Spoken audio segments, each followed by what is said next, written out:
तो अब हम फर्दर मूव करते हैं और करंट अकाउंट का डेटा एंटर करते हैं। तो डेटा हमने कहाँ से लेना है, ये सेम वही जो ट्रेनिंग एक्सरसाइज वाली फाइल है हमारे पास, वहाँ से हमने करंट अकाउंट में जाना है। ठीक है, करंट अकाउंट में अर्बन हाउस होल्ड का डेटा यहाँ पे सारा कुछ अवेलेबल है आपको। इस तरह रूरल हाउस होल्ड का डेटा जब एंटर करना है तो वो यहाँ पे आपके पास अवेलेबल है। ठीक है जी सर। तो हमने इसी को ही फॉलो करते हुए लीप में करंट अकाउंट का डेटा एंटर करना है। करंट अकाउंट बेसिकली वो होता है जिस साल में हम काम कर रहे होते हैं। तो इसमें हमारे पास करंट ईयर जो है वो 2010 है। 2010 में हम अपना काम कर रहे हैं, तो इसमें जो डेटा है वो 2010 का एंटर करेंगे।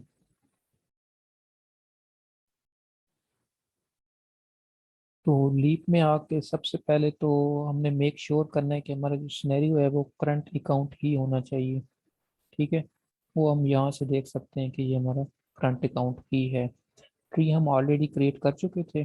ठीक है, यहाँ पे हम जस्ट अब डेटा एंटर करना है according to the guideline provided by leap training exercises. तो उसके मुताबिक हमारे पास 8 मिलियन हाउस होल्ड हैं।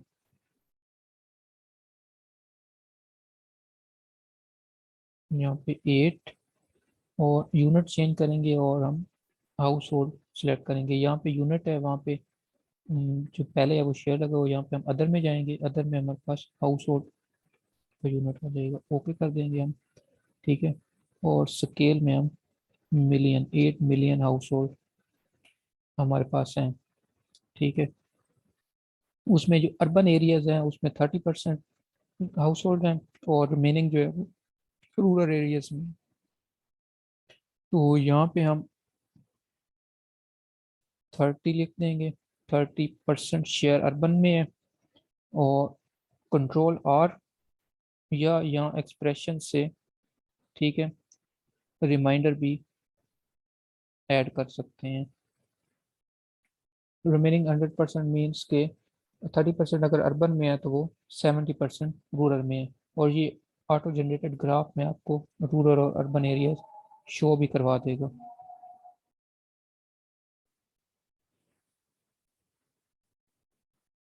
तो उसके बाद हम इलेक्ट्रीफाइड में लाइटिंग का डेटा एंटर करेंगे। ठीक है, लाइटिंग की ब्रांच में आके हम फाइनल एनर्जी इंटेंसिटी इसकी प्रोवाइड करेंगे, जो कि हमारे पास है 400 किलोवाट और 400 किलोवाट। और यहाँ पे आपको यूनिट कन्वर्जन का पूछेगा तो आपने नो कर देना है। हमने 400 किलोवाट आवर इसकी एनर्जी इंटेंसिटी पुट कर दी लाइटिंग की। अब इस तरह हमारे पास नेक्स्ट जो है वो है कुकिंग।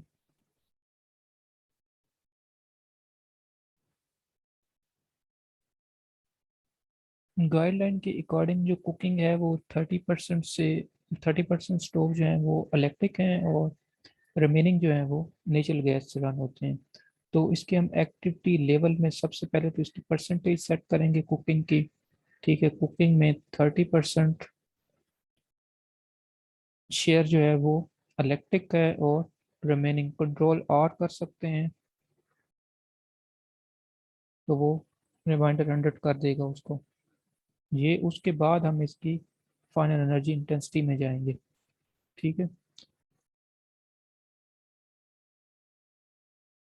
इसमें हमारे पास जो इलेक्ट्रिसिटी से चल रहे हैं वो 400 किलोवाट आवर कंज्यूम कर रहे हैं।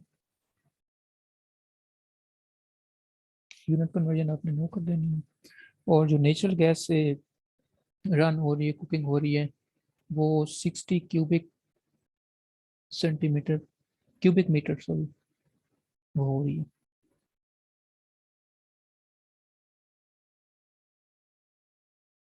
क्यूबिक मीटर, यूनिट कन्वर्जन आप नो कर लें। इसके बाद हम रेफ्रिजरेशन में जाएंगे। रेफ्रिजरेशन में वो कह रहे हैं कि 95% जो है वो रेफ्रिजरेटर यूज होते हैं इलेक्ट्रिफाइड हाउस होल्ड्स में। तो सबसे पहले तो हम इसका जो एक्टिविटी लेवल है उसको हम 95% करेंगे।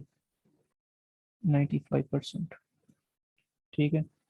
ये 95% होने से बाकी जो है ये ब्रांचेस, इनका हमारे पास लाइटिंग 100%, कुकिंग 100% और अदर 100% है। तो ये जब आपकी ब्रांचेस, ऑल ब्रांचेस का जो सम है वो 100% ना हो, तो आप शेयर की बजाय सैचुरेशन का यूनिट यूज करेंगे। जिस वक्त किसी भी दो ब्रांचेस का सम 100% है तो आप शेयर यूज करेंगे। जिस वक्त दो ब्रांचेस या दो से ज्यादा ब्रांचेस है और उनका सम 100% नहीं है, तो आप हर ब्रांच को सैचुरेट कर देंगे।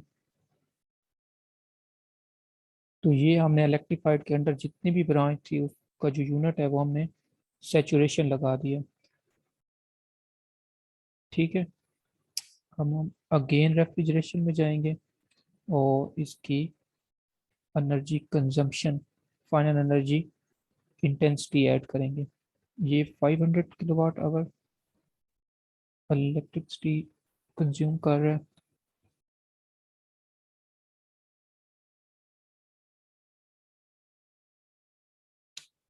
यूनिट कन्वर्जन को आपने नो कर देना है। नेक्स्ट आप अदर में जाएंगे। अदर में 800 किलोवाट आवर की कंजम्पशन है और यूनिट कन्वर्जन को आप नो कर।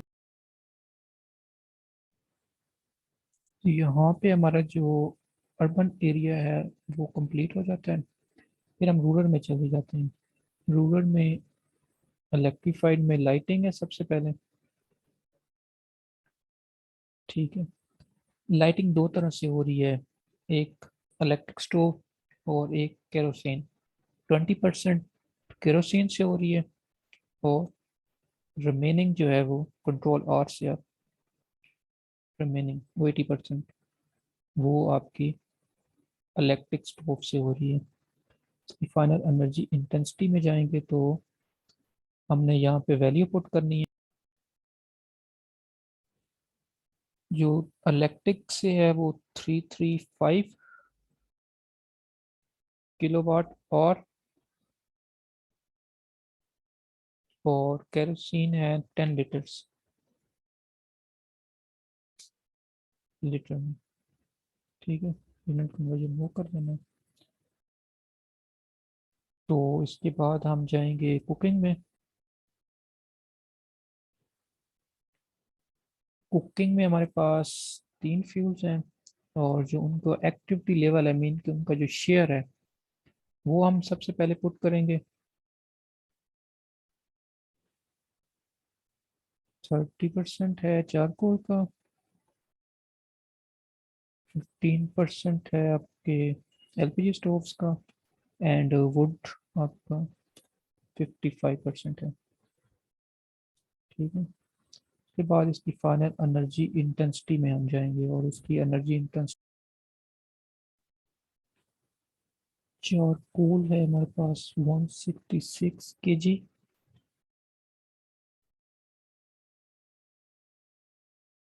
एलपीजी है हमारे पास 59 kg,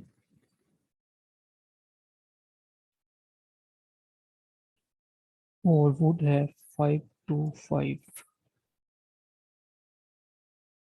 kg।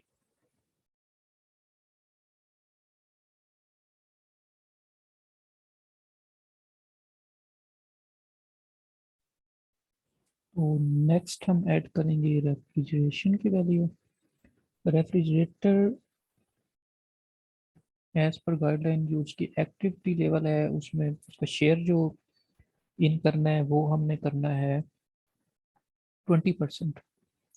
20% जो हाउस होल्ड है उनको ही रेफ्रिजरेशन पे असेस है।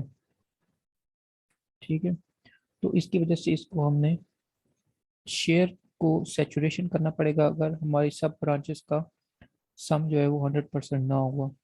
तो हम इलेक्ट्रीफाइड में जाके सबको हम सैचुरेशन कर देंगे उसका। ये यूनिट है, क्योंकि हमारा रेफ्रिजरेटर 20% है तो और बाकी का हमें अननोन है। रेफ्रिजरेशन का भी सेचुरेशन कर देंगे, ठीक है। उसके बाद हम इसकी एनर्जी इंटेंसिटी ऐड करेंगे रेफ्रिजरेटर की, ठीक है। ये 500 किलोवाट और तो इसका यूनिट हम कन्वर्जन नो कर देंगे। रिमेनिंग जो हमारे पास अब रह गया वो अदर डिवाइसेस हैं, तो अदर की फाइनल एनर्जी इंटेंसिटी हम ऐड करेंगे, जो कि उसकी अदर की फाइनल एनर्जी इंटेंसिटी 111 किलोवाट और पर हाउस होल्ड है। 111 किलोवाट और यूनिट कन्वर्जन नो कर देंगे। तो इस तरह हमारे पास ये इलेक्ट्रीफाइड का पोर्शन कंप्लीट हो जाता है। तो हम ओवरऑल अगर देखें शेयर, तो इलेक्ट्रीफाइड और नॉन इलेक्ट्रीफाइड का भी परसेंटेज हमारे पास अवेलेबल है। ओनली 25% जो है ना वो हमारे पास ग्रिड कनेक्टेड इलेक्ट्रिसिटी के साथ हैं। तो इलेक्ट्रीफाइड कितने हैं? 25%। और ये आर कर दें इसको, विच मीन कि 75% जो है वो नॉन इलेक्ट्रीफाइड है, और ये जो 25% है वो इलेक्ट्रीफाइड है। अब हम नॉन इलेक्ट्रीफाइड की तरफ आते हैं, ठीक है। नॉन इलेक्ट्रीफाइड में सबसे पहले तो हम देखते हैं कि ये इनका जो लाइटिंग और कुकिंग का हमारे पास सम है वो 200 आ रहा है, ठीक है। अननोन है हमारे लिए, 100% ब्रांचेस नहीं हो रही, तो हमें इस यूनिट चेंज करके सेचुरेशन कर देना है, क्योंकि इन दोनों ब्रांचेस का सम हमारे पास 100% नहीं बन रहा। अब जो लाइटिंग है इसमें वो केरोसिन के थ्रू हो रही है, ठीक है। वो हमारे पास एनर्जी इंटेंसिटी में इसकी वैल्यू ऐड करेंगे, तो वो 69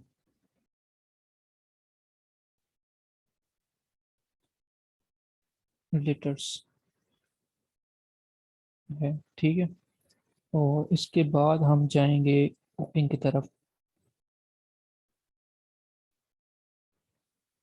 कुकिंग हमारे पास सेम जिस तरह हमने इलेक्ट्रीफाइड में की थी, नॉन इलेक्ट्रीफाइड में भी सबसे पहले तो हमने उसका जो वो शेयर है वो ऐड करना है, ठीक है। शेयर हमारे पास जो चारकोल का है वो 30% है, एलपीजी का है वो 15% है, और वुड का 55% है। 30%, 15% और 55% वुड का। और उसके बाद इसकी फाइनल एनर्जी इंटेंसिटी हमने ऐड करनी है, जो कि हमारे पास चार कोल स्टोव की है 166 kg।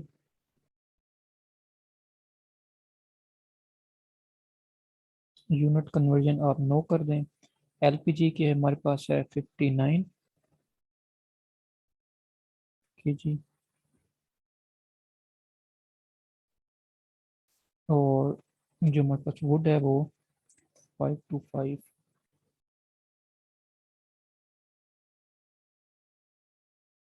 किलोग्राम।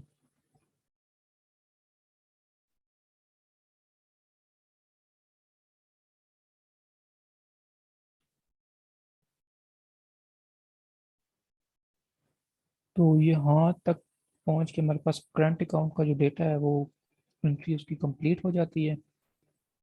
मीन्स के 2010 में हमारे पास जो डेटा एंटर होना था वो कंप्लीट हो गया।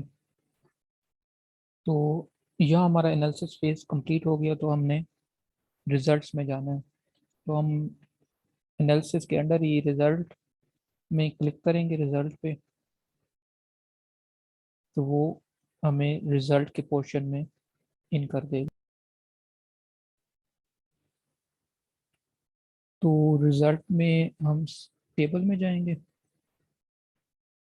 टेबल में जाने के बाद हम यहाँ पे जो ईयर्स हैं उसको हम ऑल फ्यूज कर देंगे, और इसका जो लेवल है वो डाउन कर देंगे। और सब टोटल पे टिक कर देंगे तो ये हमारे पास एक टेबल व्यू आ जाएगा उसका रिजल्ट कि उसका टोटल जो हमारे पास 2010 में एनर्जी है वो 67.4 मिलियन गीगा जूल्स प्रोड्यूस हो रही है। यहाँ पे आप यूनिट चेंज करके डिफरेंट यूनिट में भी एनर्जी देख सकते हैं कि वो जिस यूनिट में आपको रिक्वायर्ड है। ठीक है, उसका ग्राफिकल व्यू देखना चाहते हैं तो ये यहाँ पे क्लिक करने से उसका ग्राफ भी आप देख सकते हैं। ग्रुप इंटेलिजेंस में या ये सब टोटल पे क्लिक करके या मैच नेम पे क्लिक करके भी आप डिफरेंट उसके व्यूज देख सकते हैं। ठीक है, और यहाँ से आप कोई भी bar graph column by different graph change कर सकते हैं। यहाँ पे ग्राफ के कलर वगैरह स्टाइल चेंज कर सकते हैं। ठीक है, तो यहाँ से आप एक्सेल में इसको एक्सपोर्ट कर सकते हैं डेटा को। यहाँ पे ग्राफ को आप पावर पॉइंट के स्लाइड्स में एक्सपोर्ट कर सकते हैं। तो ये डिफरेंट वे से स्प्लिट में आप ग्राफ भी देख सकते हैं और टेबल भी एट ए सेम टाइम। ठीक है, तो ये हमारे करंट अकाउंट की वैल्यूज थी यहाँ तक।